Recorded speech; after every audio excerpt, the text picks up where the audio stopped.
Mari kita berdoa lagi sebelum kita mendengar firman Tuhan. Bapa di surga, sebentar lagi kami akan mendengar sebagian firman.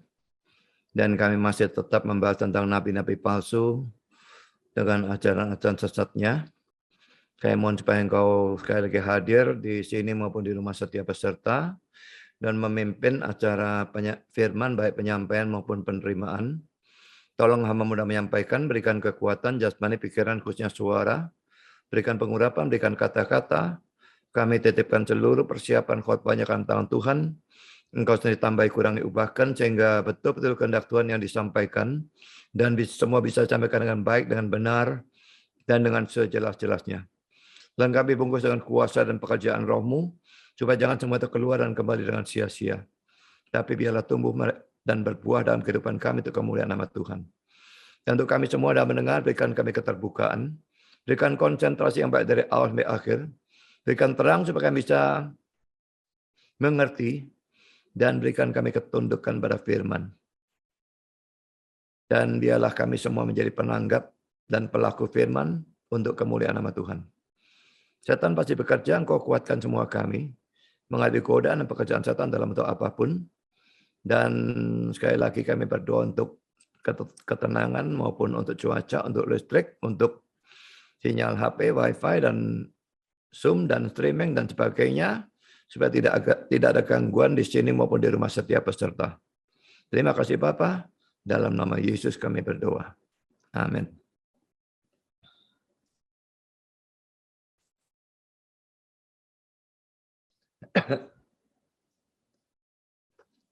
Saudara, ini masih eksposisi dari Matius pasal 7 ayat 15 sampai 23, dan ini session yang keempat.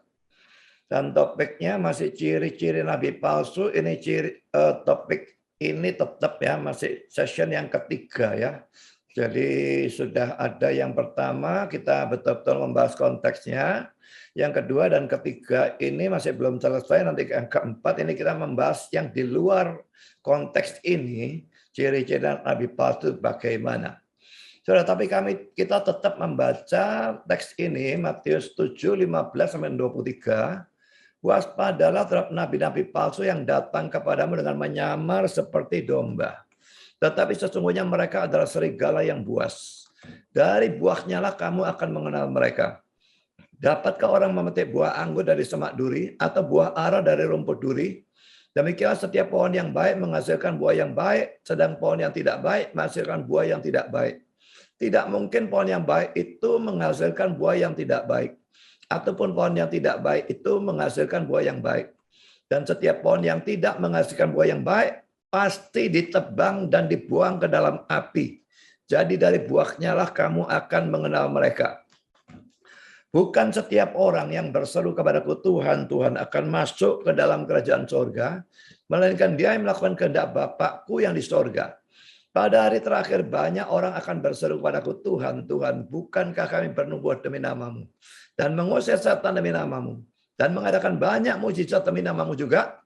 Pada waktu itulah aku akan berterus terang kepada mereka dan berkata, aku tidak pernah mengenal kamu, enyahlah daripadaku, kamu sekalian pembuat kejahatan. Jadi saudara, ini masih session yang ketiga dari topik nabi-nabi palsu ya. Pada kali yang lalu kita sudah membahas poin 1, poin 2, dan poin 3. Dan sekarang kita membahas poin yang keempat. Ciri nabi palsu itu adalah dasar ajarannya itu bukan Alkitab atau bukan Alkitab saja. Ya, jadi atau bukan Alkitab atau Alkitab plus sesuatu. Nabi asli harus mempunyai prinsip sola scriptura yang merupakan salah satu semboyan dari reformasi. Jadi hanya kitab suci atau hanya Alkitab yang boleh dijadikan dasar ajaran. Memang kalau itu suatu fakta, betul-betul fakta, suatu kebenaran, betul-betul kebenaran, semua kebenaran berasal dari Allah. Maka itu bisa dijadikan dasar ajaran. Tapi harus dipastikan bahwa itu betul-betul sesuatu yang benar. Sains yang benar bisa dipakai sebagai dasar ajaran.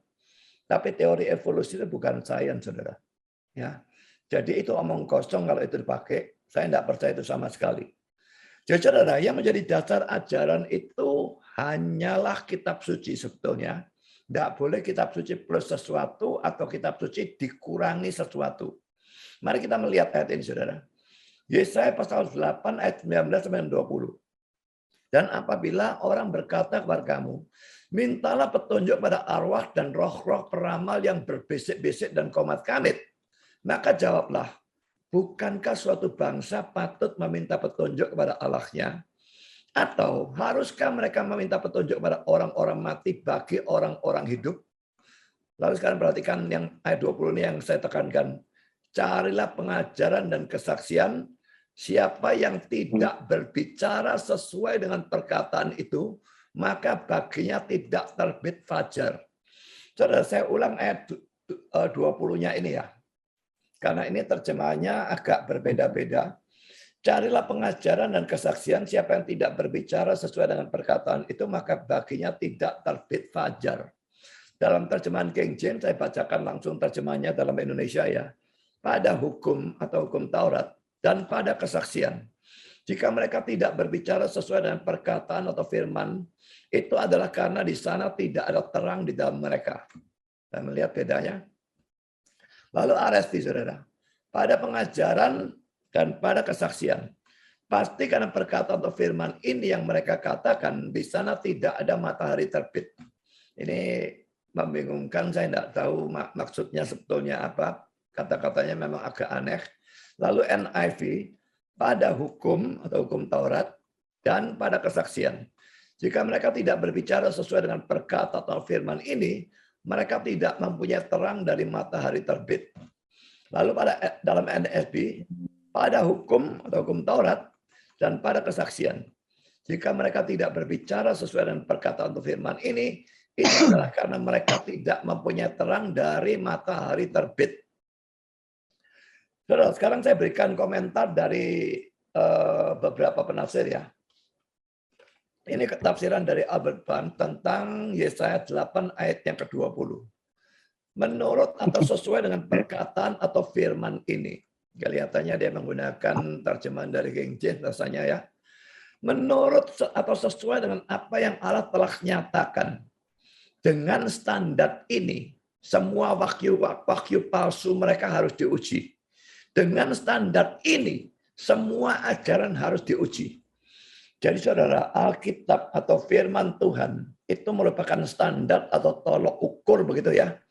Dan semua ajaran harus diuji dengan menggunakan Alkitab. Tidak peduli siapapun yang mengajarkan ajaran itu. Jangan percaya pada seorang pendeta sedemikian rupa sampai saudara percaya mutlak yang ngajar dengan firman atau tanpa firman. Tidak bisa. Siapapun yang saudara ikuti, kalau dia mengajar tidak sesuai firman, harus ditolak. Hanya kalau dia mengajarkan firman, sesuai firman, maka baru itu diterima. Sekarang kita lihat komentar dari Calvin tentang ayat yang sama. Karena itu, kita belajar bahwa segala sesuatu yang ditambahkan pada firman harus dikekang dan ditolak. Adalah kehendak Tuhan bahwa kita akan tergantung atau bersandar sepenuhnya pada firman-Nya. Dan bahwa pengetahuan kita akan dibatasi di dalam batasan-batasannya. Dan karena itu, jika kita mendengarkan pada yang lain-lain, kita mengambil kebebasan yang telah Ia larang. Dan menawarkan atau menyediakan kepadanya suatu penghinaan total. Segala sesuatu yang diperkenalkan oleh manusia dengan otoritas mereka sendiri merupakan bukan lain daripada suatu kerusakan dari firman. Dan sebagai akibatnya atau karena itu, jika kita ingin mentaati Allah, kita harus menolak semua pengajar-pengajar yang lain. Jadi kalau ada pengajar yang begitu top sampai dia mengajar dengan otoritasnya sendiri, artinya dia mengajar tanpa dasar Alkitab, maka ini adalah suatu penghinaan saudara terhadap Tuhan. Dia tidak punya hak. Tidak ada orang punya hak, siapapun dia, untuk mengajar dari mimbar kalau dia tidak mengajar berdasarkan firman Tuhan. Dalam gereja-gereja tertentu, saudara, kalau kebaktian itu baru dimulai, maka ini mimbar begitu ya, majelis muncul dari sini, bawa Alkitab, pendeta muncul di sini, lalu Alkitab diserahkan kepada pendeta. Memang itu cuma suatu tindakan simbolis, saudara, dan tidak ada keharusan melakukan itu ya. Tapi tindakan simbolis itu artinya, ini Alkitab, dan kamu berkhotbahlah sesuai dengan Alkitab ini. Tindakan simbolisnya tidak usah dilakukan, tapi artinya itu harus diterapkan oleh semua gereja kalau itu mau dianggap sebagai gereja. Saya tambahkan komentar dari E.J. Young tentang Yohanes 8 ayat yang ke-20. E.J. Young ini adalah seorang reform yang paling getol di dalam melawan liberalisme. Orang-orang yang tidak percaya Alkitab atau firman Allah dan sebagainya, dia paling mati-matian menentang hal itu. Karena itu saya menggunakan tafsiran dia tentang kitab Yesaya ini, Yesaya 8:20. Perang ditemukan dalam hukum Taurat Allah. Wahyu yang tertulis kitab suci. Mereka yang berbicara bertentangan dengan kitab suci tidak mempunyai matahari terbit. Mereka masih tetap ada dalam kegelapan malam. Bagi mereka, terang pagi tidak bersinar. Juga itu tidak akan bersinar. Sampai mereka berbalik seperti anak-anak pada hukum Taurat dan menundukkan pemikiran mereka dan pandangan-pandangan mereka padanya. Maka cahaya dari terang pagi akan bersinar dan terang yang penuh dari matahari keluar dalam hati mereka. Lebih dari apapun yang lain pada zaman ini, ada kebutuhan bahwa semua pemikiran didasarkan pada dan dalam kesesuaian dengan kitab suci kudus. Lebih dari apapun yang lain. Jadi kebutuhan itu pada zaman ini, kata dia, lebih dari apapun yang lain. Kebutuhan apa?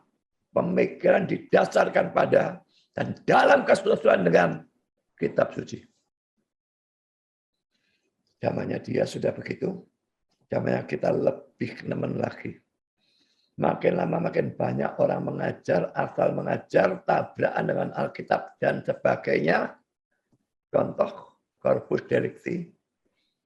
Tidak ada sama sekali dalam Alkitab, saudara, kalau memang mau betul-betul ditafsirkan secara benar. Bagaimana orang mengajar itu, dan bagaimana orang percaya itu, bagi saya melampaui akal saya sudah. Saya tidak ngerti sama sekali. Bagaimana orang bisa mengaku diri sebagai Kristen, dan percaya ajaran model seperti itu. Dan yang seperti itu banyak sekali. Saya lanjutkan, saudara ya. Ini ayat yang lain yang saya bisa berikan. Segala tulisan yang diilhamkan Allah. Bagian ini sebetulnya terjemahannya salah ya. Tapi biarlah dulu. Segala tulisan yang diilhamkan Allah memang bermanfaat untuk mengajar, untuk menyatakan kesalahan, untuk memperbaiki kelakuan, dan untuk mendidik orang dalam kebenaran. Dengan demikian tiap-tiap manusia kepunyaan Allah diperlengkapi untuk setiap perbuatan baik. Saudara, saya tunjukkan dahulu ayat 16-nya ya, 2 Timotius 3 ayat 16, karena terjemahannya itu tidak beres ya, punya kita itu.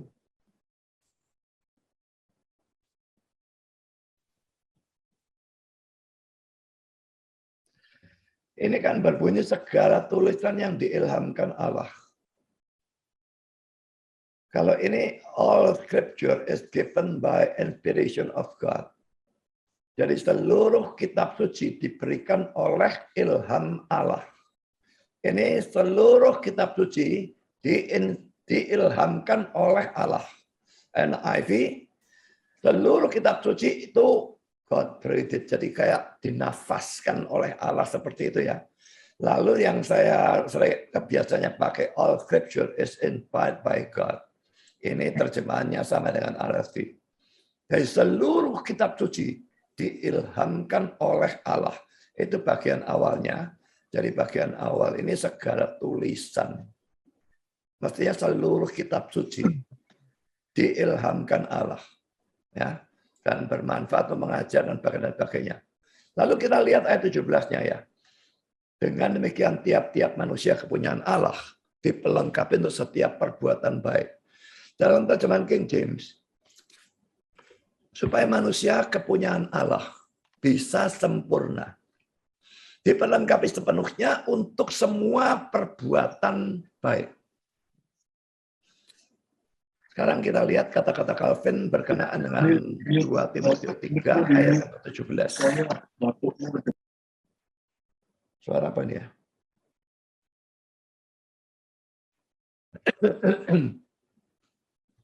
Sempurna di sini berarti seorang yang tak bercacat. Orang dalam siapa di sana tidak ada apapun yang cacat. Karena ia menegaskan secara mutlak bahwa kitab suci adalah cukup untuk kesempurnaan. Karena itu, ia yang tidak puas dengan kitab suci, ingin untuk lebih bijaksana daripada, atau yang tepat, atau yang berguna. Jadi yang tidak puas dengan kitab suci, minta ditambah yang lain, itu orang yang sok bijaksana. Dia kepingin lebih bijaksana daripada yang tepat atau yang berguna. Kita harus puas hanya dengan kitab suci. Bukan ditambah-tambah yang lain-lain.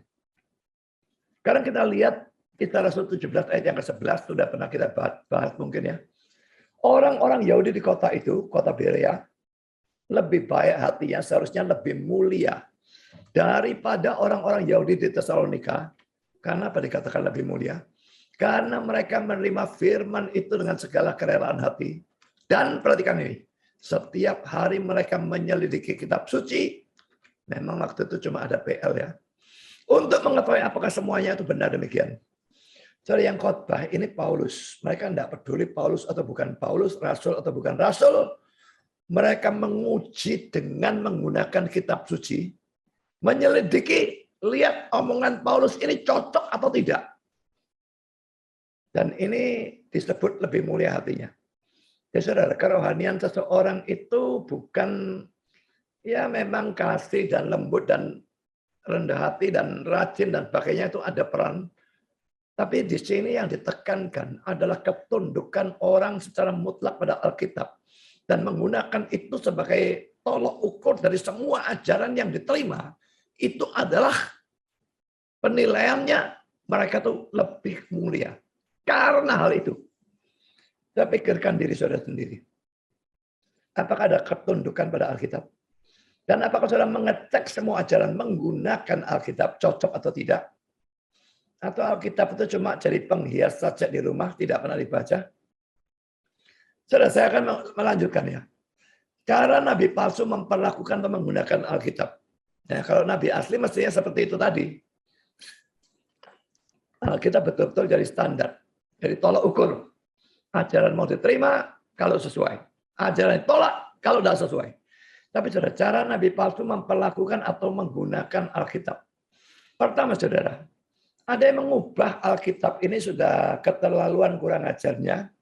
Dan saya berikan satu contoh, China itu mengubah Alkitab. Ini negara komunis, ya. Dan mereka mengubah Alkitab.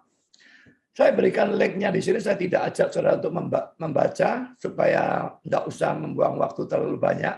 Dan kutipan di bawah ini saya ambil dari link ini. Jadi nanti makalahnya bisa saudara cek sendiri dan lihat sendiri. Ya, saya terjemahkan apa yang saya kutip ini, saudara. Pada waktu seorang Kristen Cina, Chen Yu, ditangkap karena dengan berani menjual buku-buku cetakan agamawi tanpa izin dari pemerintah. Hukumannya adalah 7 tahun penjara dan suatu denda sekitar 30 ribu US dollar. Diumumkan oleh suatu persidangan bulan lalu. Hukumannya begitu ekstrem atau berlebihan untuk tindakan mempromosikan dan kepercayaan pada suatu agama merupakan hal yang sangat umum di Cina sekarang ini. Jadi yang bilang di sana itu ada kebebasan beragama, itu ngawur, saudara. Banyak yang ngomong seperti itu, omong kosong. Ya. Iman berada di bawah serangan yang makin bertambah besar di Cina dari Presiden Xi Jinping. Saudara banggakan orang ini. Makanya saya sering panggil Xi Jinping.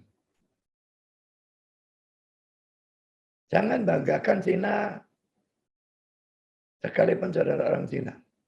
Apanya yang dibanggakan kalau negara ini menekan kekristenan? Dan orang yang menjual buku dihukum seperti itu.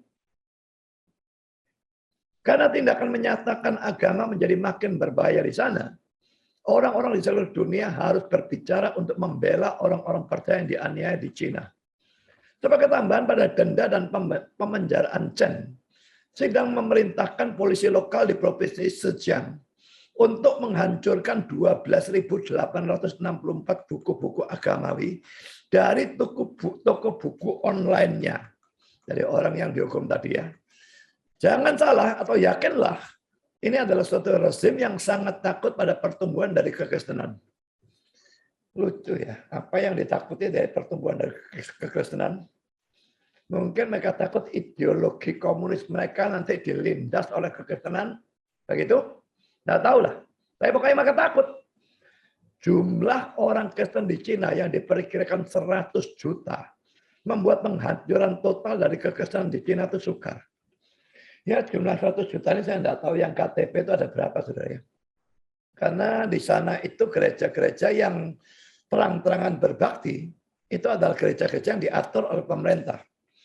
Saya kok yakin itu mayoritas KTP. Gereja-gereja yang sungguh-sungguh, itu yang lari-lari sembunyi-sembunyi dan kalau ketangkap dipenjarakan. Ketua Mao telah mencoba dan gagal. Presidensi lebih memilih suatu taktik yang lebih licik atau tidak kentara dari taktik Mao. Suatu kampanye mencinakan agama untuk membuatnya lebih cocok dengan ajaran-ajaran dari Partai Komunis Cina. Saya sebut dengan singkatan Indonesia ya, PKC. Salah satu cara yang diusahakan oleh Cina untuk mencinakan kekristenan adalah dengan menulis ulang Alkitab. Suatu terjemahan komunis masih akan dinyatakan atau keluar nanti. Lalu saudara, saya melihat satu link yang lain. Ini linknya. Dan dalam link ini ada tulisan di bawah ini, saya kutip. Dalam cerita Alkitab yang asli, dalam Yohanes pasal 8, Yesus pergi ke halaman bait suci, di mana guru-guru atau pengajar-pengajar dari hukum Taurat, ya maksudnya ahli-ahli Taurat ya, dan orang-orang Farisi membawa kepadanya seorang perempuan yang tertangkap dalam perzinahan dan bertanya kepada Kristus apakah ia harus dirajam. Yesus menulis di tanah dan lalu memberitahu mereka, hendaklah siapapun dari kamu yang tanpa dosa menjadi yang pertama melemparkan batu kepadanya. Orang-orang itu tidak ada yang merasa tanpa dosa. Maka satu persatu pergi. Ya. Setelah pendakwa-pendakwa perempuan itu pergi, Yesus memberitahunya, sekarang pergilah dan tinggalkanlah kehidupan berdosamu. Kalau kita mungkin jangan berbuat dosa lagi gitu ya. Ya kira-kira sama. Itu adalah suatu cerita tentang kasih karunia dan belas kasihan. Nah, itu aslinya ya. Sekalipun demikian, textbook atau buku pedoman orang-orang Cina mengubah bagian akhirnya menurut UCA News. Buku pedoman itu berbunyi. Ini perubahannya sekarang seperti ini. Alkitabnya diubah. Pada waktu orang banyak itu pergi atau hilang, Yesus merajam orang berdosa itu sampai mati. Sambil berkata, aku juga adalah seorang berdosa. Tetapi jika hukum hanya bisa dilaksanakan oleh orang-orang tanpa cacat, hukum itu akan mati. Saudara, perubahan ini suatu penghujatan terhadap Alkitab ya. Bukan saja kurang ajar waktu dikatakan Yesus selalu merajam perempuan yang berzina sampai mati. Tapi juga Yesusnya mengakui diri sebagai seorang berdosa. Dan mengatakan hukum jika hukum hanya bisa dilaksanakan oleh orang-orang tanpa cacat, hukum tak akan mati.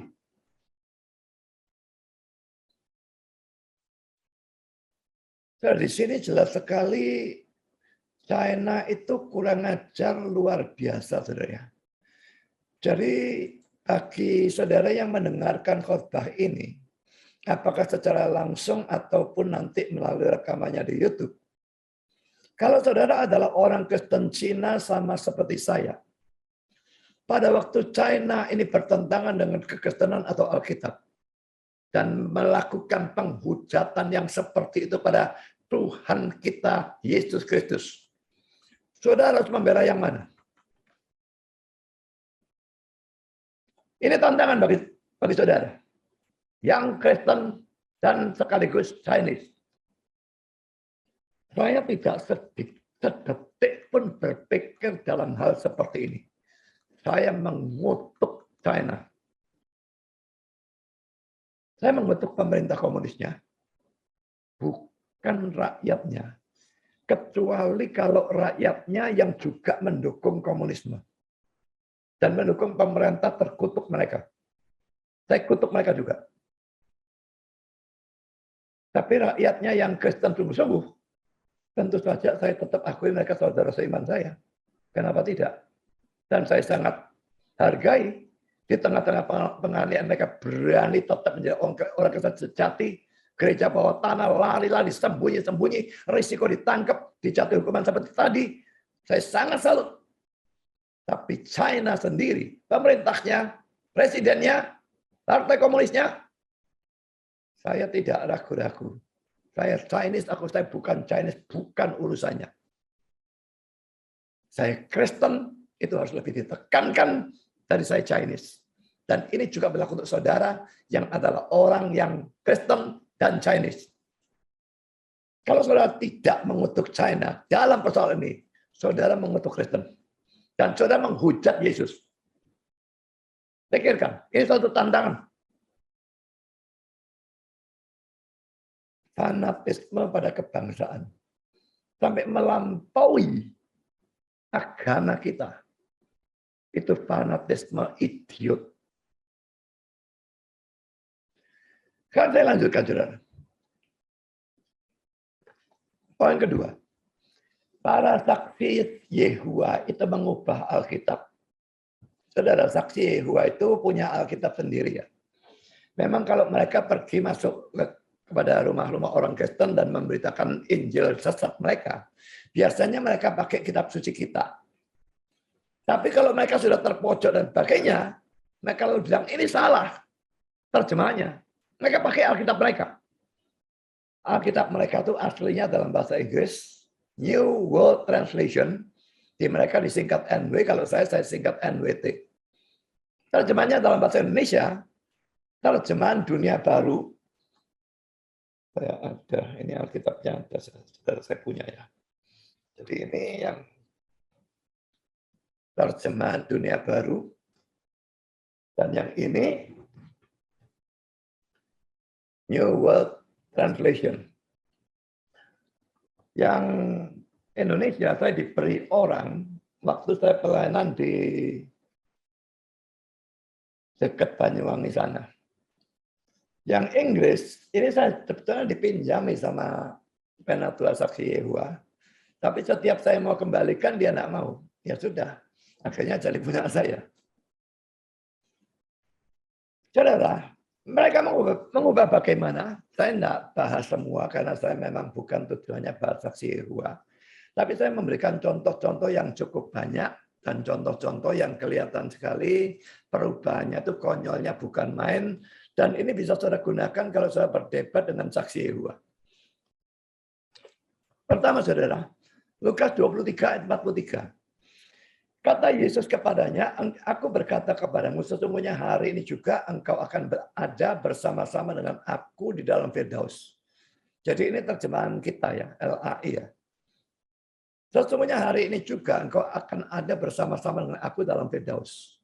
Hari ini menunjuk saat menjatuh bersama-sama Yesus dalam Firdaus. Bagi kita, Firdaus itu adalah surga. Ya. Tapi saudara, para saksi Yehova itu mendefinisikan bahwa Firdaus itu bukan surga. Tetapi Firdaus itu menunjuk pada bumi yang akan disempurnakan. Dan karena itu belum ada pada zaman sekarang ini. Ini menyebabkan mereka terpaksa mengubah terjemahan dari Lukas 23:43. Dan bagaimana perubahannya? Saya bacakan lagi terjemahan kita. Ini LAI ya. Kata Yesus kepadanya, aku berkata kepadamu sesungguhnya hari ini juga engkau akan ada bersama-sama dengan aku dalam Firdaus. Kata hari ini dihubungkan dengan Yesus ada dengan penjatuh bersama-sama dengan di dalam Firdaus. Hari ini penjatuh masuk Firdaus, Yesus juga. Dan mereka bersama-sama di sana. Hari ini. Tapi mari kita lihat terjemahan Dunia Baru. Ini Alkitabnya Saksi Yehova. Dan ia mengatakan kepadanya, dengan sungguh-sungguh aku mengatakan kepadamu hari ini, engkau akan bersamaku di Firdaus. Kata hari ini di sini dihubungkan dengan kata-kata aku mengatakan kepadamu.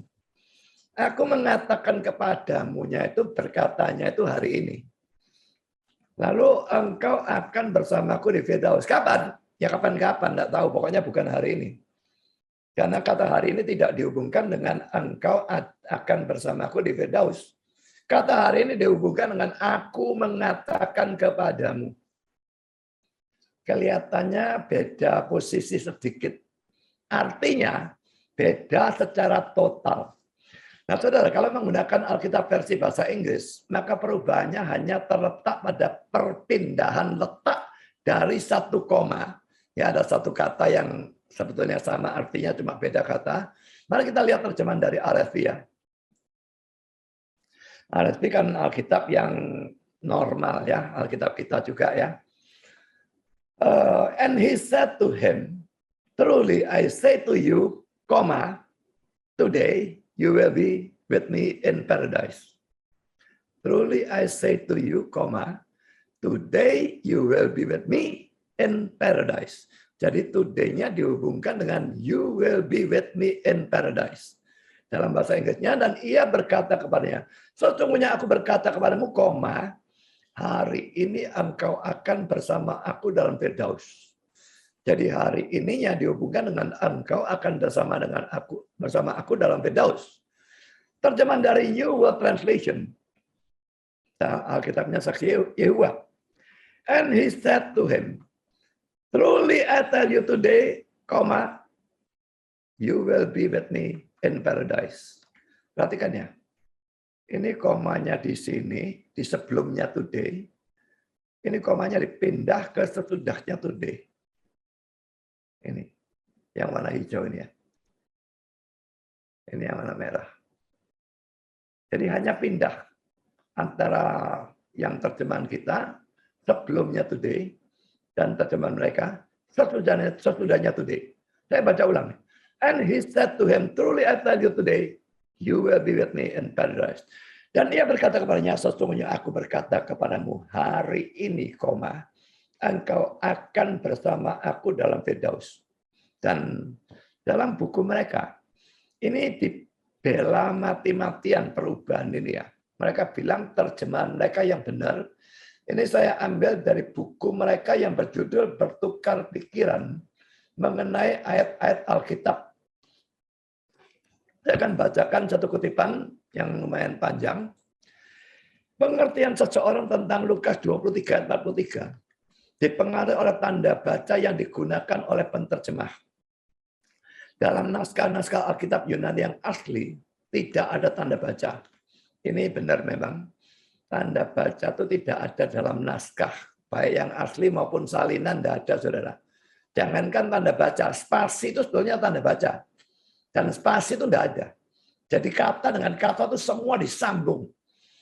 Alkitab yang PL maupun PB seperti itu semua disambung. Jadi bayangkan ya, itu untuk bisa mengerti itu disambung semua itu ruwetnya luar biasa ya. Lalu dia mengatakan lanjutannya seperti ini. Di Encyclopedia Americana 1956 jilid 23 halaman 16 mengatakan, tidak ada usaha untuk memberi tanda-tanda baca. Dan ini nyata dalam naskah-naskah dan tulisan-tulisan yang lebih tua dari orang-orang Yunani. Baru pada abad ke-9 Masehi, tanda-tanda baca sedemikian digunakan. Ini kan mempersoalkan komanya di mana. Dia bilang aslinya tidak ada koma kok. Ya, jadi dia punya hak itulah menaruh komanya dimanapun. Lalu saya lanjutkan. Apakah Lukas 23:43 harus berbunyi? Aku berkata kepadamu, sesungguhnya, hari ini juga engkau akan ada bersama-sama aku dalam Firdaus. Ini terjemahan kita. Atau apakah seharusnya aku berkata kepadamu, sesungguhnya hari ini juga engkau, akan ada bersama-sama aku dalam Firdaus. Ajaran Kristus dan ayat-ayat lain dalam Alkitab harus menjadi dasar untuk menentukan ini. Kata-kata ini saya setuju, saudara ya. Harus menjadi dasar. Tapi mereka ngawur, tidak karu-karuan memberikan dasarnya.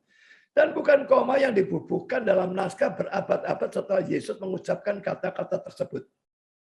Kalau dia melek ke Alkitab yang jarang didengar, jarang dipakai, de-emphasized Bible, yang diterjemahkan oleh J.B. Rotherham, setuju dengan tanda baca dalam New World Translation. Kalau Alkitab ini setuju, mereka terima Alkitab itu. Apakah bagian-bagian lain dari Alkitab itu mereka terima juga? Itu tanda tanya. Ya, ini sukanya yang mana mau diterima, yang mana tidak. Yang cocok dengan dia diterima, yang tidak cocok dibuang. Dalam sebuah catatan kaki mengenai Lukas 23 ayat 43, penerjemah Alkitab Jerman L. Reinhardt mengatakan, tanda baca yang sekarang digunakan dalam tanda kurung oleh kebanyakan penerjemah dalam Alkitab ini tidak diragukan lagi adalah palsu dan bertentangan dengan seluruh jalan pikiran Kristus dan penjahat itu. Kristus pasti tidak memaksudkan Firdaus sebagai suatu bagian dari wilayah orang-orang mati, melainkan sebaliknya dipulihkannya suatu Firdaus di bumi. Bila mana Yesus akan datang sebagai Raja dan memenuhi maksud tujuan Bapaknya untuk menjadikan bumi ini suatu Firdaus, buku Wahyu yang ditulis kira-kira 63 tahun setelah pernyataan yang dicatat dalam Lukas 23 ayat 42-43 diucapkan, menunjukkan bahwa kejadian itu masih akan terjadi di masa depan. Buku Wahyu yang mana saya kepingin tahu. Ya, ini omong kosong.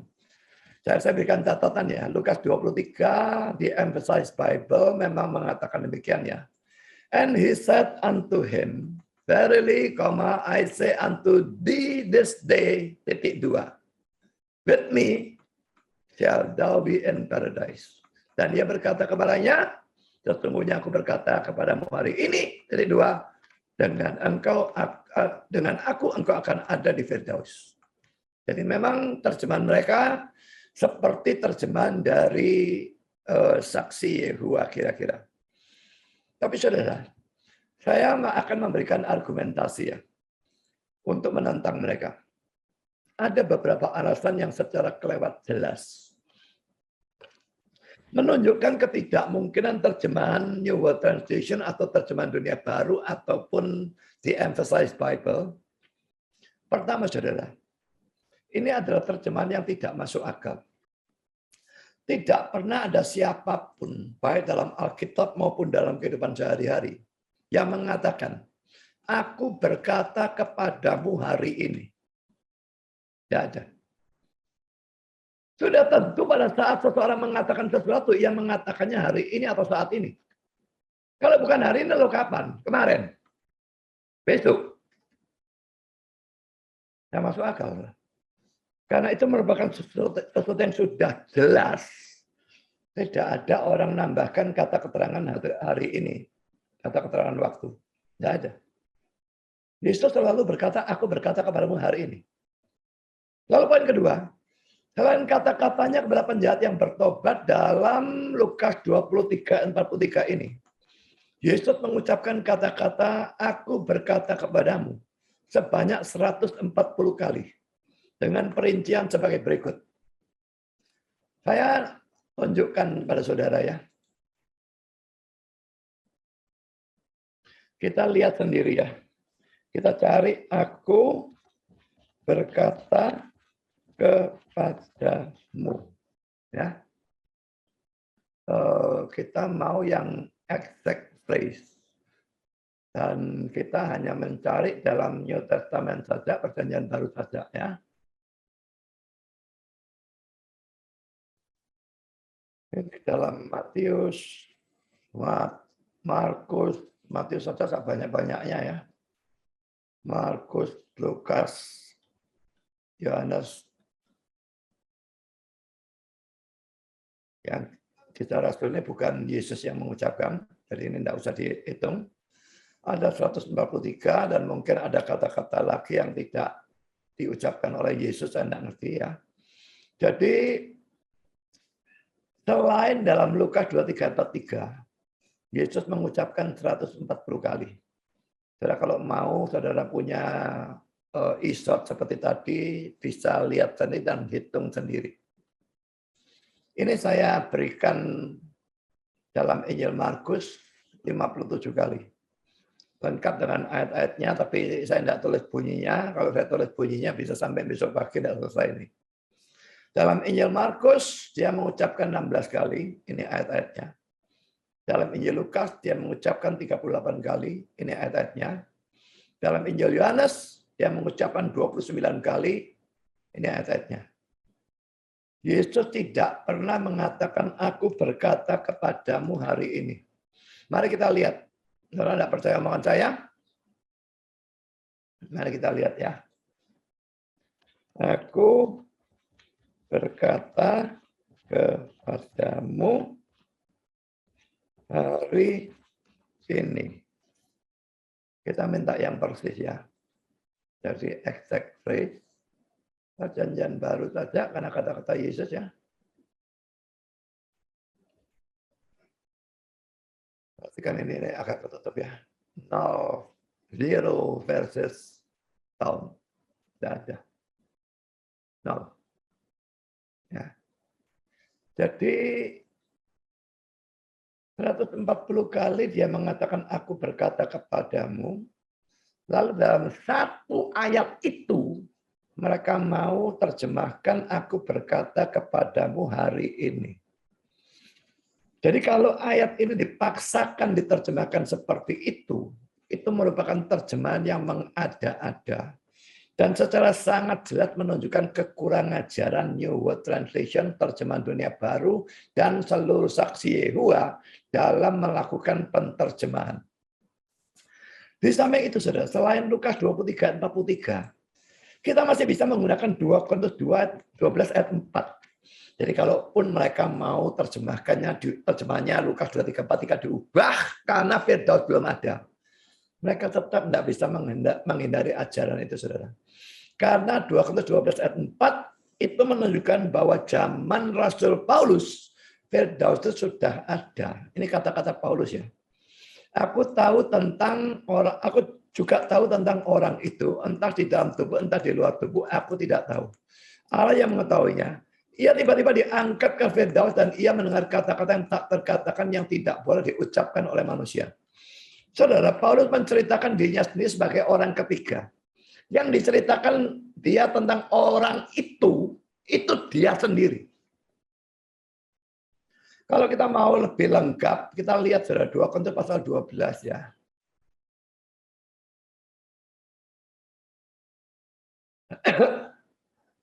Ayat 2-nya mengatakan, aku tahu tentang seorang Kristen 14 tahun yang lampau, entah di dalam tubuh aku tidak tahu, entah di luar tubuh aku tidak tahu. Jadi kesadarannya sangat dibatasi, dia tidak tahu. Dia pergi dengan tubuhnya atau cuma rohnya, dia tidak tahu. Ya, Allah yang mengetahuinya, orang itu tiba-tiba diangkat ke tingkat yang ketiga dari sorga. Itu pokoknya artinya sorga. Lalu ayat 3-nya, aku juga tahu tentang orang itu entah dalam tubuh, entah di luar tubuh, aku tidak tahu. Allah yang mengetahuinya. Ayat 4-nya, ia tiba-tiba diangkat ke Firdaus dan terusnya. Di sini diangkat ke sorga. Di sini diangkat ke Firdaus. Dan ini cerita yang sama, saudara. Dia sendiri yang mengalami. Jadi kecuali Firdaus diartikan sama dengan surga, berarti Paulus menceritakan cerita yang nabrak dirinya sendiri. Dua cerita, dua kalimat yang kontradiksi. Kalau Firdaus bukan surga.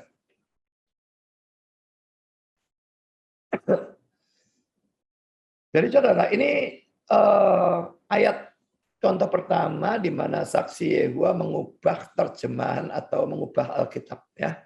Sekarang kita lihat contoh kedua. Kalau ini seperti ini bukan cuma saksi Yehova, tapi juga kelompok yang namanya Yahweisme gitu ya. Banyak melakukan hal-hal model seperti ini mungkin dalam ayat ini ya, saya tidak tahu, tapi mungkin sekali. Yohanes 6 ayat 45 ada tertulis dalam kitab nabi-nabi, dan mereka semua akan diajar oleh Allah. Dan setiap orang yang telah mendengar dan menerima pengajaran dari Bapa datang kepadaku. Terjemahan LAI menerjemahkan Allah. NWT atau TDB mengubah Allah menjadi Jehovah atau Yehuwa. Saudara, Jehovah atau Yehua berasal dari YHWH yang kadang-kadang dibaca Yahweh dan sebagainya. Itu adalah kata bahasa Ibrani. Bagaimana mungkin muncul dalam perjanjian baru? Tidak ada satu naskah perjanjian baru pun yang mengandung nama YHWH. Tapi mereka memunculkannya di sini. Ini perubahan Alkitab. Tak karepet dewe. Sekarang contoh yang lain, poin C. Kisah 7 ayat 59-60. Ini Stefanus sedang dirajam nih ya. Sedang mereka melemparinya, Stefanus berdoa. Katanya, ya Tuhan Yesus, terimalah rohku. Lalu ayat 60 sambil berlutut, ia berseru dengan suara nyaring. Tuhan, janganlah tanggungkan dosa ini kepada mereka.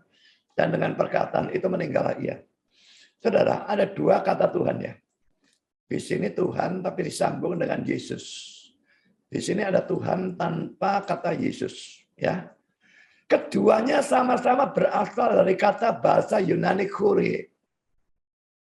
Tapi lucunya kata yang pertama diterjemahkan Lord oleh NWT dan diterjemahkan Tuan oleh TDB. Jadi mereka selalu menerjemahkan Tuan Yesus, bukan Tuhan Yesus. Tuhan Yesus. Mereka tidak bisa menerjemahkan sebagai Jehovah di bagian ini karena kata ini diikuti dengan kata Yesus ini. Tidak bisa, ya. Tapi lucunya saudara, kata Tuhan yang kedua yang di sini diterjemahkan NWT sebagai Jehovah atau Yehova. Pasti TDP Yehua. Saudara, bagaimana terjemahan ini memperhatikan konteksnya, saudara. Ini Stefanus ini berdoa. Dan ini satu doa sebetulnya. Dia berdoa, ya Tuhan Yesus terimalah rohku. Lalu dia sambung lagi, Tuhan janganlah tanggungkan dosa ini kepada mereka. Seluruh doa ini, dua kalimat ini ditujukan kepada Yesus. Bukan yang pertama kepada Yesus, yang kedua kepada Yehova. Tidak sama sekali. Tapi dalam terjemahan mereka, dibuat jadi begitu. Dan mereka menerjemahkan Tuhan. Lucu sekali. Kalau ini Tuhan, yang ini mestinya juga Tuhan.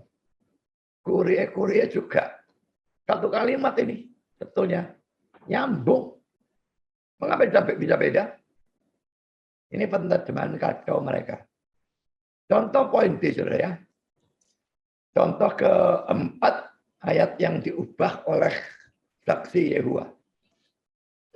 Yang 1 ayat 1, pada mulanya adalah firman. Firman itu bersama-sama dengan Allah. Dan firman itu adalah Allah. Sekarang kita lihat terjemahan dunia baru. Ini Alkitabnya saksi Yehova. Pada mulanya firman itu ada. Dan firman itu bersama Allah. Dan firman itu adalah suatu Allah. Kalau dalam NWT-nya, God. God-nya, G-nya huruf kecil. Dikasih kata sandang tidak tentu. Ya. Di sini terjemahnya adalah Allah. Ini adalah suatu Allah.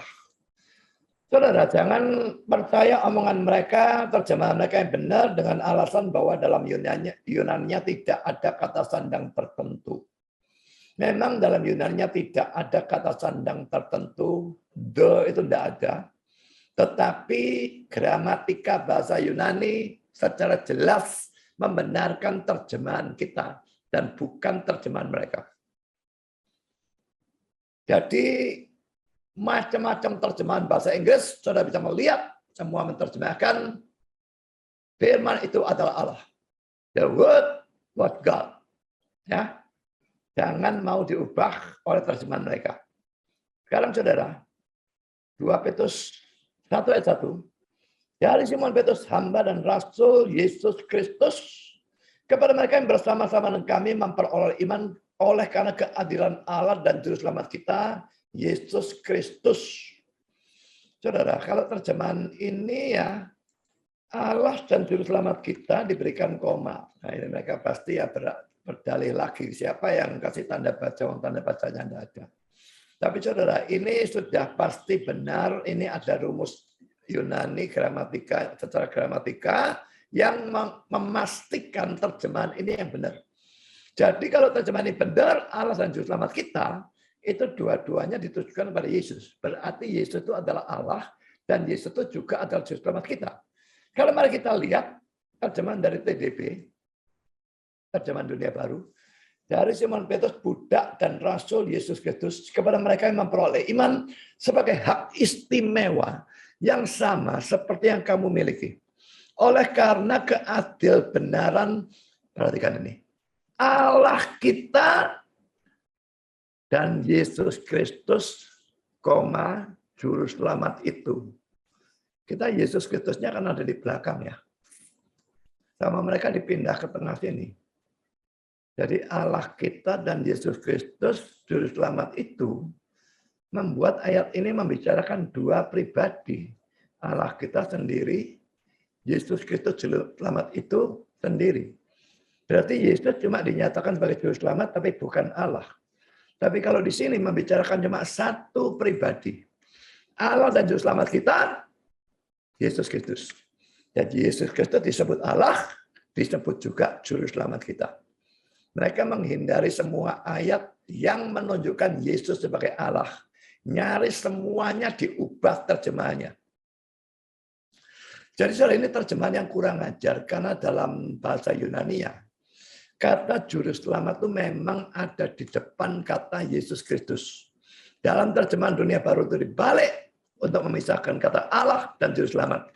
Dengan terjemahan seperti itu, sama sekali tidak terlihat bahwa ayat ini menunjukkan Yesus sebagai Allah. Sekarang kita lihat terjemahan dari New World Translation dalam ayat ini, bagian yang digaris bawahi saja ya.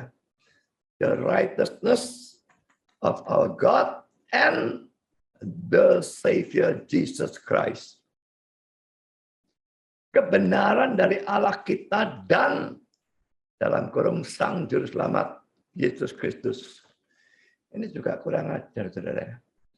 Karena NWT ini menambahkan kata the, sekalipun dalam Alkitab fisiknya diletakkan dalam tanda kurung. Padahal dalam bahasa Yunani kata Savior, Juru Selamat, sebetulnya tidak mempunyai definite article atau kata sandang. Saya di sini punya terjemahan dari NWT, mari kita lihat 2 Petrus 1 ayat 1 ya. Ini ya. NWT ya. Mari kita lihat 2 Petrus 1 ayat 1.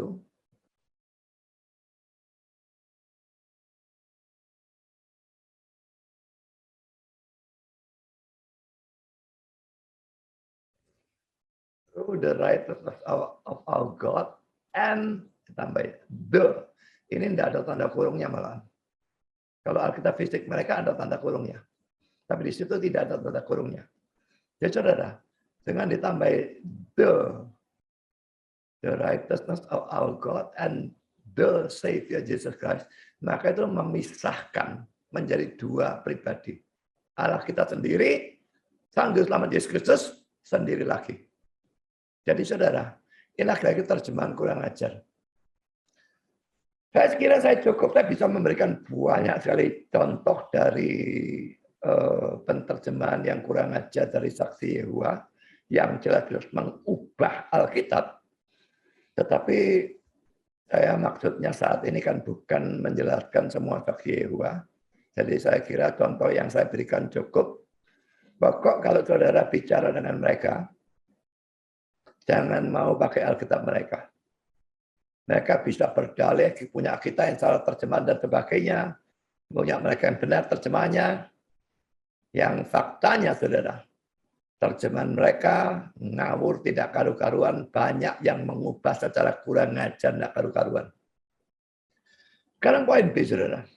Kalau tadi mengubah Alkitab, sekarang menambahi atau mengurangi Alkitab.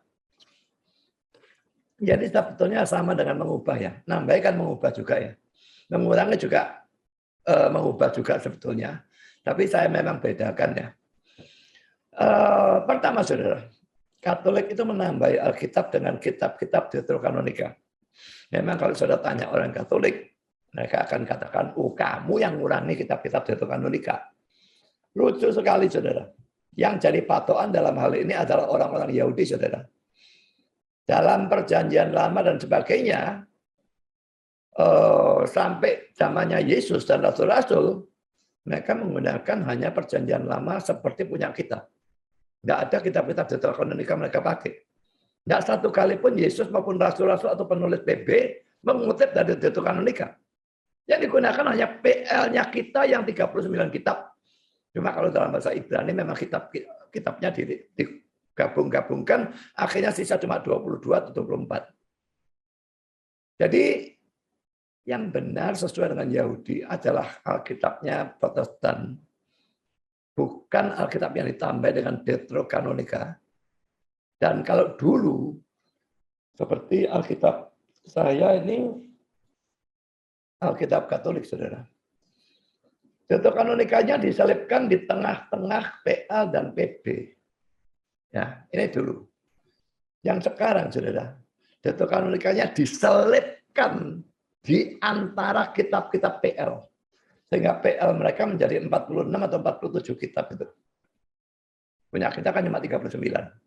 Dan disebut sebagai PL. Selain itu, mereka nambah lain lagi. Mereka menggunakan apa yang mereka sebut tradisi. Ini satu istilah saja ya. Dan yang disebut tradisi itu adalah keputusan-keputusan sidang-sidang gereja.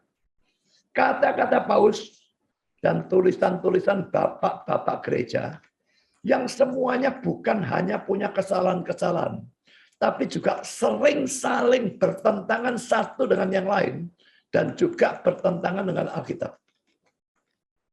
Saya tidak akan membuktikan di sini kan tujuan saya bukan mengajarkan hal itu, tapi dalam buku saya atau tulisan saya tentang Roma Katolik itu saya berikan banyak sekali contoh-contohnya, jelas-jelas memang banyak.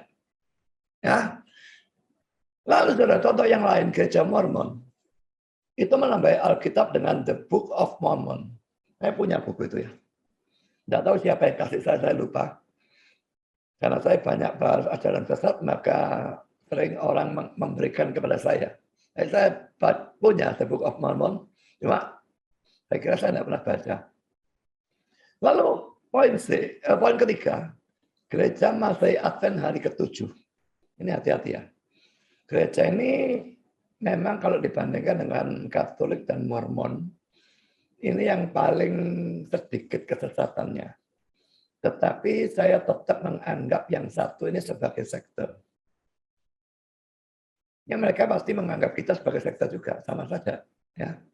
Gereja Masehi Advent hari ke-7 mempunyai nabiah bernama Ellen G. White yang mengaku mengalami banyak penglihatan dan ia banyak mengajar berdasarkan penglihatan-penglihatan itu. Ini dikatakan oleh John Gerstner. John Gerstner ini dosennya R.C. Sproul. Dalam bukunya, saya punya bukunya The Theology of the Major Sect, halamannya ke-22. Ini saya kutip kata-kata dari John Gerstner ya. Orang-orang Advent menerima pengilhaman dan otoritas dari Alkitab. Ini benar kalau ini saja. Sayangnya ditambahi ya. Tetapi sayangnya atau sialnya, mereka sebenarnya juga menerima pengilhaman dan otoritas dari Nyonya Ellen G. White. Nabiah kok, mau tidak diakui gimana? Ya, jadi ada tambahan-tambahan model semacam demikian. Lalu saudara poin yang keempat, banyak gereja-gereja karismatik. Saya katakan banyak, bukan semua ya. Karena gereja karismatik sangat tidak seragam ajarannya. Beda dengan Advent, Katolik, Saksi Yehova, ajaran itu drop dari atas. Jadi harusnya seragam semua. Tapi kalau gereja karismatik, sama sekali tidak. Sama sekali tidak seragam. Jadi karismatik itu ada yang lumayan Injili dan Alkitabiah, sekalipun tetap ada kesalahan-kesalahan, tapi ada yang sesatnya habis-habisan. Nah, banyak gereja-gereja karismatik yang secara praktisnya, teoritis tidak ya. Teoritis mereka mengakui Alkitab saja, firman Allah. Tapi praktisnya dalam mengajar, mereka nambah Alkitab dengan apa? Dengan Tuhan bicara. Kan bolak-balik ya, Tuhan bicara, Tuhan bicara, Tuhan bicara. Macam-macam. Ada yang lucu-lucu, Tuhan bicara melalui TV. Bukannya suatu cerita dalam TV itu dipakai Tuhan bicara. Tidak. TV itu siarannya hilang, ganti. Sama Tuhan diganti sesuatu di mana Tuhan bicara kepada dia. Ini Tuhan bicara banyak sekali dalam kalangan karismatik. Lalu juga pengalaman seringkali mereka pakai sebagai dasar ajaran. Pengalaman boleh dipakai sebagai dasar ajaran kalau itu punya dasar Alkitab. Misalnya ya, saya dulu sebelum Kristen, saya tuh tidak punya damai. Kosong, gelisah. Setelah saya percaya Kristus, saya punya damai. Itu betul-betul pengalaman yang paling drastis terasa dalam hidup saya sebelum dan sesudah percaya. Nah, tapi itu punya dasar Alkitab. Matius 11:28 sampai 30, lalu Yohanes 14 ayat 27.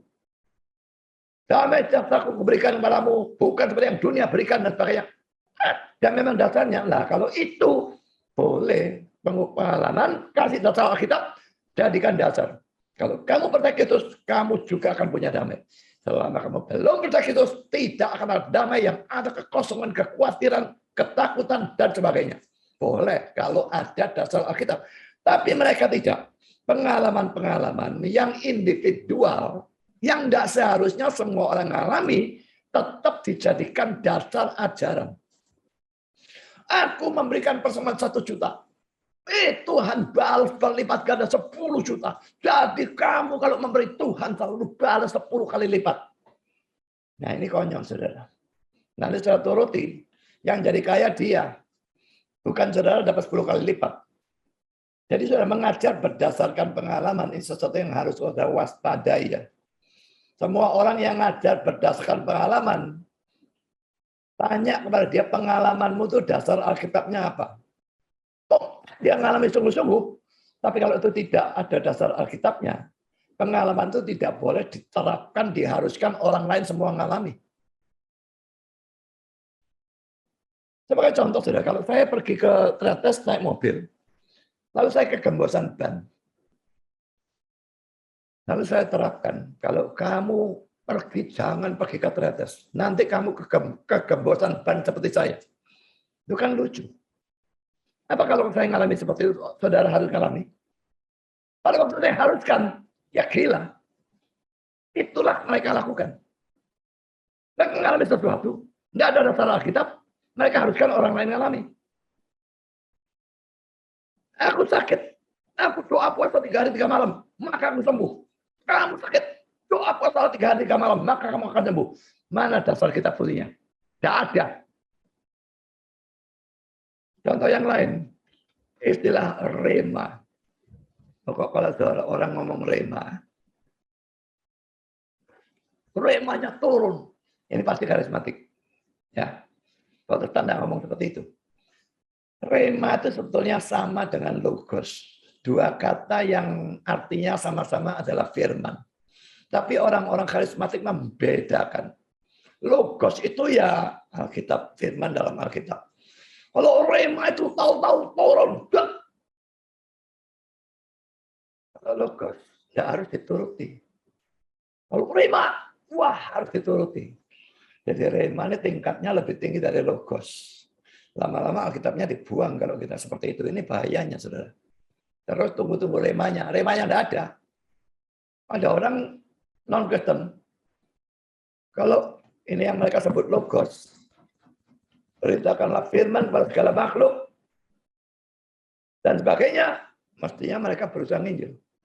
Tapi tunggu-tunggu kok gak merasa ada rema turunnya. Harus nginjil orang itu. Ya gak nginjil aku. Tapi kalau remanya turun, nginjil orang itu. Wah, nginjil dia. Lucu, saudara. Alkitab ini kita harus tunduk padanya. Dan bukan tunggu-tunggu rema. Logos dan rema itu identik sebetulnya. Saya bisa buktikan, tapi ini sekarang bukan tempatnya. Lalu, nubuat. Nah, ini laki-laki, tidak semua, tapi sebagian karismatik senang dengan nubuat ini. Dan ini jadikan dasar ajaran. Lalu juga penglihatan. Gue melihat apa? Mimpi. Banyak orang tanya mimpi, saya mimpi begini artinya apa? Mimpi zaman sekarang itu 99,999% itu tidak ada artinya. Saya sangat sering mimpi. Tidak pernah saya gubris. Ada apa cari artinya dan sebagainya. Dulu Tuhan berbicara melalui mimpi kepada Yusuf dan sebagainya. Tapi setelah kita sudah lengkap, memang Tuhan itu berdaulat. Dia bisa tetap berbicara menggunakan cara-cara supranatural. Bahkan kirim malaikat. Bisa kalau dia mau.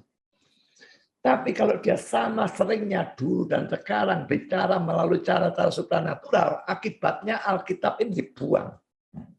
Orang tunggu cara yang supranatural. Mereka anggap lebih wah, lebih hebat, lebih mentereng. Itu yang mereka cari.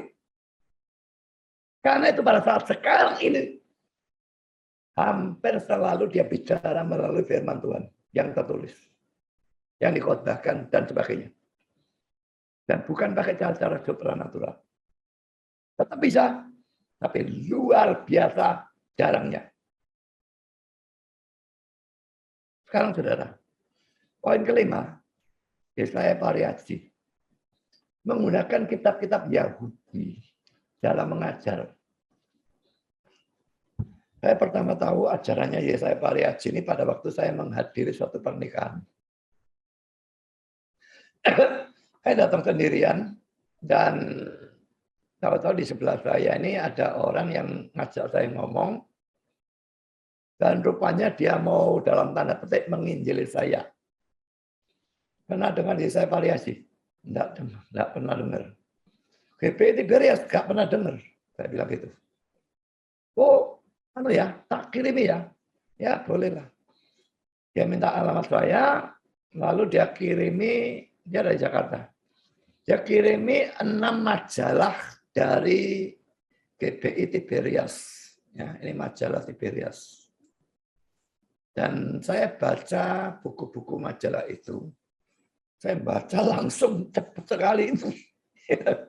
Ini orang ajaran apa-apaan ini. Ya, saya akan kutip beberapa kutipan ya. Jelas sekali bahwa orang ini percaya keselamatan karena perbuatan baik. Ya, jadi itu saja sudah cukup bagi saya untuk menganggap dia ini bukan nabi asli ya.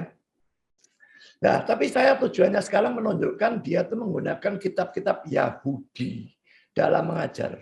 Ini kata-kata yang saya kutip. Saya diperintahkan untuk mempelajari kisah nabi-nabi besar yang menjadi sahabat-sahabat Allah, yang akrab dengan Allah. Dengan sendirinya untuk disampaikan kepada Anda. Saya mempelajari bagaimana kisah Nabi Henokh diangkat ke surga. Melalui kitab-kitab lain atau kitab-kitab Talmud bangsa Israel. Jadi perhatikan, melalui kitab-kitab lain, lalu tambah lagi, atau kitab-kitab Talmud bangsa Israel. Kitab-kitabnya Yahudi itu mayoritas sesat, penuh dengan kesesatan. Disebutkan Allah memberi perintah untuk mengurapi Henokh dengan minyak urapan sebelum menghadap takhta Allah. Nabi Yesaya diangkat ke surga sebelum dipanggil untuk melayani. Ini semua dalam kitab Talmudnya bangsa Israel. Saya tidak ngecek, saya tidak punya Talmudnya. Kalaupun ada, saya tidak peduli. Henokh diurapi dengan minyak urapan. Ini pasti untuk membenarkan praktek minyak urapannya dia. Sekarang mana minyak urapannya dia bisa menyembuhkan COVID? COVID ini berkat yang terbesar, salah satunya membongkar kesesatan, kesembuhan ilahi yang katanya dulu bisa sembuhkan segala macam penyakit, bangkitkan orang mati. Kena COVID, mereka yang mati. Ini kutipan selanjutnya. Saya banyak membaca buku tentang orang Yahudi seperti kitab Talmud. Tadi Talmudnya pakai D, sekarang Talmudnya pakai T. Yang benar pakai D sebetulnya. Tapi dia tulis pakai T, ya sudah saya tulis pakai T, saya ngikuti tulisan dia. Di situ banyak kisah-kisah tak ditulis dalam Alkitab. Nah, berarti tidak ada dalam Alkitab ya. Yang di dalamnya ditulis pengalaman Yesaya waktu diangkat ke surga. Saya percaya bahwa Yesaya waktu diangkat ke surga, pasti mempunyai banyak pengalaman. Karena waktu saya dulu diangkat ke surga, saya juga mempunyai banyak pengalaman. Dia diangkat ke surga. Saya dikhotbahi oleh Tuhan Yesus. Saya diajari perjamuan kudus. Saya diajari cara membaptis yang benar. Berarti yang ada sama Alkitab itu tidak benar atau tidak cukup benar. Sehingga dia ditambahi, dia diajari perjamuan kudus dan sebagainya. Dan banyak lagi hal yang diajarkan Tuhan Yesus kepada saya. Maka di waktu saya membaca kitab Talmud, Yesaya itu menulis lebih dari 90 pasal. Yesaya punya kitab itu cuma 66 pasal. Ini kitab Talmud bilang Yesaya 90 pasal. Jadi kelebihan lagi 24, ditambah lagi 24 pasal, tidak tahu dari mana. Misalnya di waktu Yesaya ketemu Henokh di surga, kemudian bagaimana Henokh bercerita kepada Yesaya bahwa dia waktu masuk into surga, maka Allah yang Maha Kuasa memanggil Mikael katanya, Mikael, urapi hambaku Henokh, baru boleh dia menghadap kepadaku. Jadi urapi dengan apa? Dengan minyak urapan. Jadi orang-orang Yahudi pada waktu itu percaya pada minyak urapan. Jadi bila dulu Henokh diurapi, maka saya percaya kalau minyak urapan itu penuh kuasa. Ini dia ngomong ini jauh sebelum pandemi. Sekarang punya kuasa apa enggak? Saya pengen tahu. Suruh mandi minyak urapan lah. Direndam minyak urapan. Yang COVID-19 yang parah itu bisa sembuh apa enggak? Jangan yang kena Omikron. Omikron tuh biarpun dikasih minyak gas ya waras kok. Kalau enggak diapa-apakan bisa sembuh sendiri. Yang parah yang dulu-dulu itu loh. Delta dan sebagainya. Yang sampai paru-parunya amblas. Rendeman minyak urapan. Saya kepingin tahu bisa sembuh apa enggak. Maka saya mengutip dari kitab bangsa Yahudi yaitu Henokh. Diurapi Tuhan.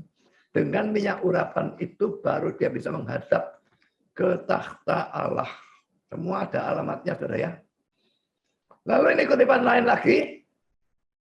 Henokh pernah bertanya kepada Tuhan. Kalau orang mati itu rohnya mau kemana? Ternyata dia diperlihatkan alam roh, di mana alam roh ada surga, ada nerakanya, ada banyak malaikat, dan banyak setannya juga. Maka itu saya penasaran lagi hingga saya cari bukunya Henokh. Jadi ini kitab Henokh lain dengan tadi Talmud lainnya. Dan puji Tuhan saya mendapatkannya. Mestinya dia berkata puji setan ya, bukan puji Tuhan. Di situ dikatakan bahwa Henokh diangkat oleh Tuhan bersama tubuhnya untuk diperlihatkan surga, neraka, malaikat, dan setan. Lalu dia bertanya juga pada Tuhan, Tuhan kalau orang berdosa mati ditaruh di mana? Maka Henokh diperlihatkan neraka di mana orang-orang berdosa dimasukkan ke neraka dan diterkam oleh setan-setan. Bagian yang terakhir itu sudah bolak-balik banyak orang ngomong ya. Orang yang melihat neraka, melihat setan menyiksa orang masuk neraka. Mungkin mereka diilhami oleh film Ghost itu ya. Orang jahat mati, wih diserbu setan-setan. Kitab mengatakan setan baru masuk neraka itu akhir zaman waktu Yesus datang kedua kali. Wahyu 20:10. Dan kalau dia nanti masuk neraka, dia disiksa, bukan menyiksa. Omongan ini bukan saja nambah Alkitab, ini nabrak Alkitab.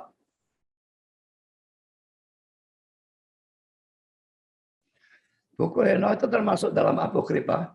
Dan Talmud atau Talmud pakai D itu adalah kitab Yahudi yang sesat. Dan dua itu dipakai oleh dia. Dan dipakai sebagai dasar ajaran. Kalau orang baca-baca saja tidak masalah. Asal saudara pengertian Alkitab cukup kuat, tidak masalah. Kalau enggak ya jangan cari masalah dengan membaca kitab-kitab yang sesat tanpa petunjuk siapapun, itu membahayakan. Sekarang saudara, poin yang keenam, Yudaisme atau agama Yahudi membuang seluruh perjanjian baru. Karena mereka tidak percaya bahwa Yesus yang datang pada Natal itu adalah Mesias yang dijanjikan dalam perjanjian lama.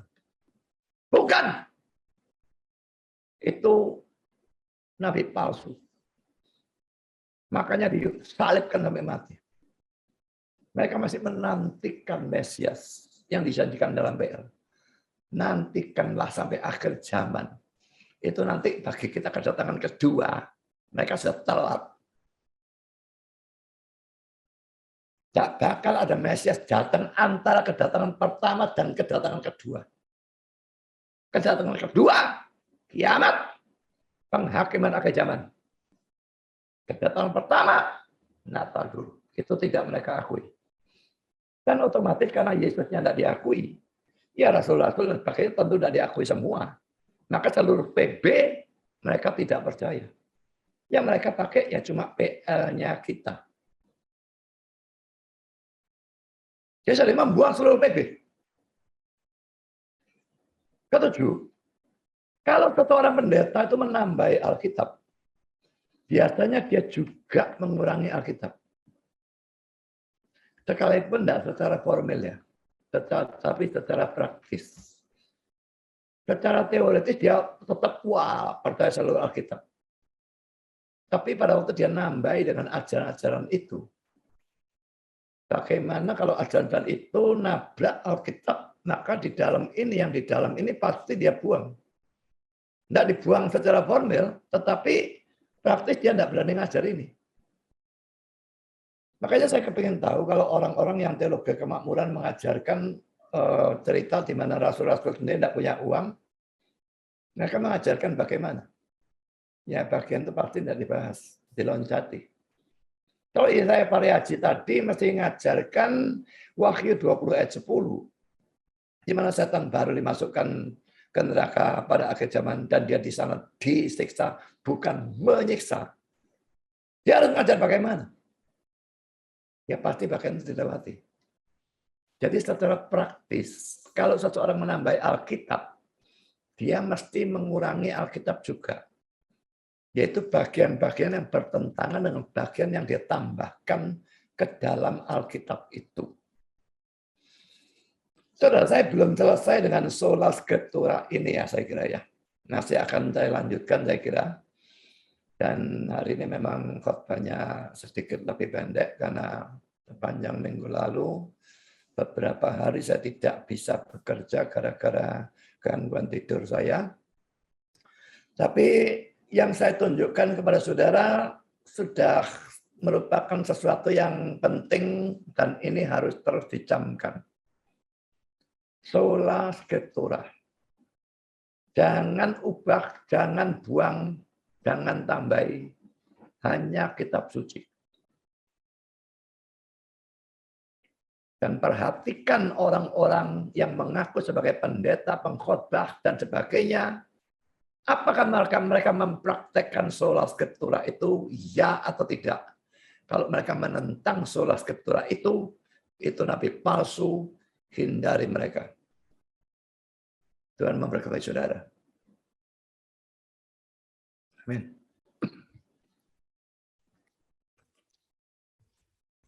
Mari kita berdoa. Bapa di surga, terima kasih kami sudah boleh mendengar sebagian firman.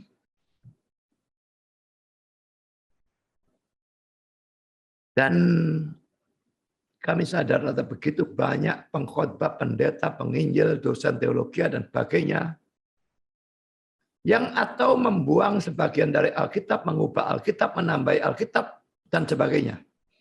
Tapi tidak menganut sola scriptura, atau hanya menganut sola scriptura secara teoritis, tetapi tidak di dalam prakteknya. Kami berdoa kalau boleh engkau pertobatkan mereka. Dan bimbing kami yang adalah jemaat, untuk bisa membedakan pendeta mana yang mengajar berdasarkan Alkitab saja dan pendeta mana yang tidak dan merupakan nabi-nabi palsu supaya kami bisa menghindari mereka. Terima kasih Bapak, dalam nama Yesus kami berdoa. Amin.